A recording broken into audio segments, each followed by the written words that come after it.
इसी के साथ मैं विनायक और आज मैं आपको पढ़ाने जा रहा हूँ क्लास 10th की एक्सरसाइज 3.5 का क्वेश्चन नंबर 1, जो कि हमारे ये कह रहा है which of the following pair of linear equation has unique solution, no solution and infinitely many solution. Unique मतलब इंटरसेक्टिंग, जो और नो सॉल्यूशन मतलब क्या कहते हैं पैरेलल, और इनफाइनाइटली माने coincident. In case there is a unique solution, unique मतलब इंटरसेक्टिंग, अगर हमारा सॉल्यूशन होता है तो find it by using cross multiplication method. हमें इसे क्रॉस मल्टीप्लिकेशन मेथड के द्वारा सॉल्व करना है। सो पिछली वीडियो में हमने इसके करे थे फर्स्ट और सेकंड, इस वीडियो को करेंगे थर्ड और फोर्थ। सो लिख लेते हैं।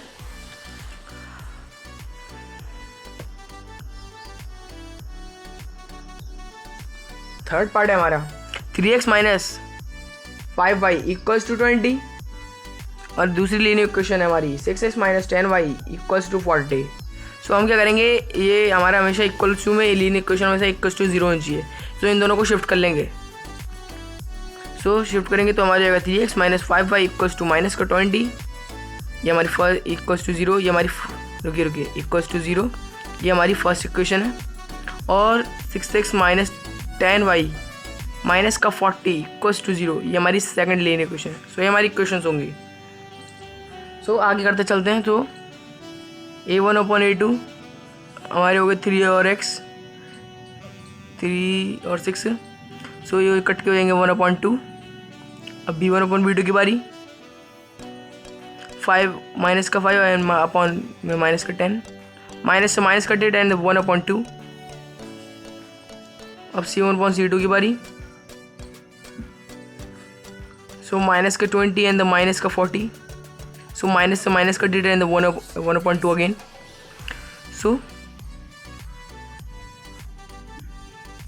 हमारे तीनों ही 1/2 आए हैं। इसका मतलब ये हमारे क्या हुए, ये हमारे कोइंसिडेंट हुए, क्योंकि so our lines are coincident, lines are coincident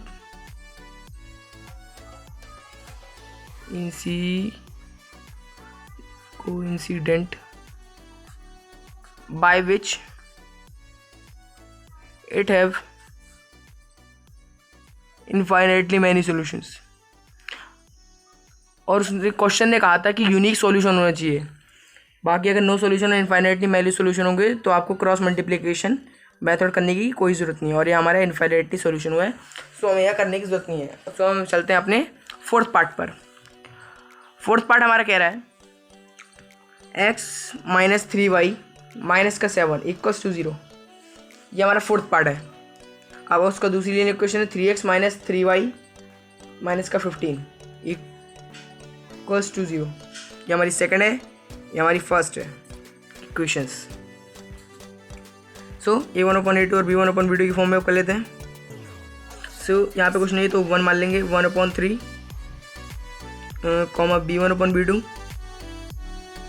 so minus का 3 अपॉन माइनस का 3 माइनस माइनस और 3 सो हमारे क्वेश्चन में आ जाएगा 1 c1/c2 माइनस का 7 अपॉन माइनस का 15 minus minus 7/15। So 1/3 equals to 1। So जैसे कि आप यहाँ देख सकते हैं कि हमारा a1/a2 b1/b2 के इक्वल में नहीं है, जिसकी वजह से हमें c1/c2 लिखने का तो मतलब बनता नहीं है। और साथ ही साथ ये हमारा कब होता है, a1/a2 b2 b1/b2 जब नॉट इक्वल्स टू में होते हैं दोनों, तो ये हमारा कब होता है, जब हमारे इंटरसेक्टिंग रहते हैं। So our lines intersecting by which it have unique solution. और क्वेश्चन ने कहा था अगर आपका यूनिक सॉल्यूशन होता है तो आपको क्रॉस मल्टीप्लिकेशन करना है तो करना है। सो नेक्स्ट पेज पे करते हैं क्रॉस मल्टीप्लिकेशन मेथड शुरू। So by cross multiplication method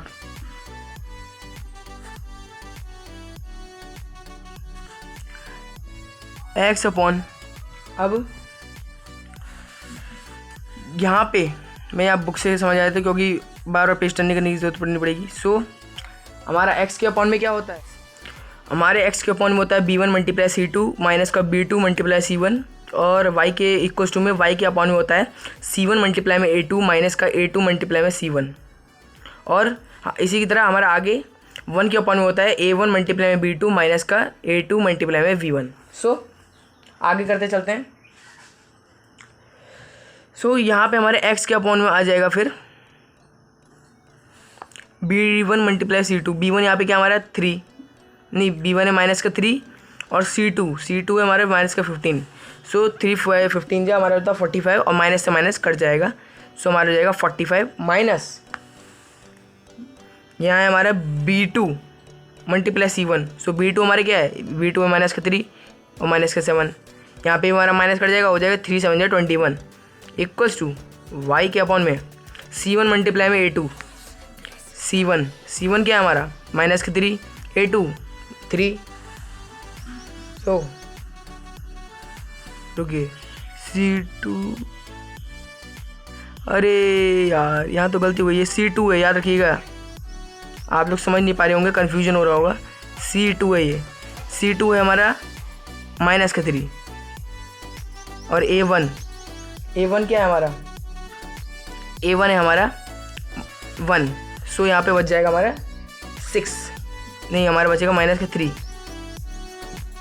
C2 हाँ C2 माइनस का 3 और यहाँ पे हमारा फिर क्या है A2 मल्टीप्लाई। तो यहाँ पे हमारा C2 मल्टीप्लाई हुआ A1। C2 है हमारा यहाँ पे माइनस का 15 और A1 है 1।